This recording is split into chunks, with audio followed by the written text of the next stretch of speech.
নমস্কার বন্ধুরা, সঞ্জীবনীতে আপনাদের সকলকে স্বাগত জানাই। আজ মহাশিবরাত্রি। আজকের দিনটির গুরুত্ব মেয়েদের কাছে কতকখানি তা আলাদা করে বলার অপেক্ষা রাখে না। মহাশিবরাত্রির সঙ্গে সঙ্গে আজ আন্তর্জাতিক নারী দিবসও বটে। তো এই বিশেষ দিনটিতে স্বরচিত একটি কবিতা আমি আবৃত্তি করে শোনাচ্ছি। কবিতার নাম নারী।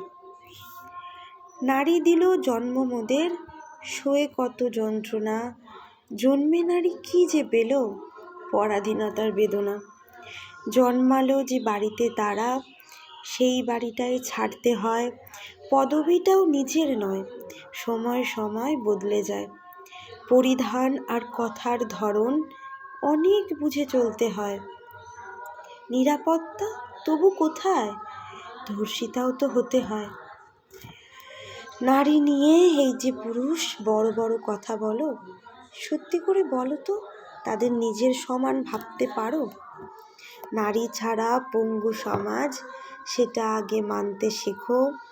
যোগ্য সম্মান দিয়ে তবেই নারী দিবস পালন করো।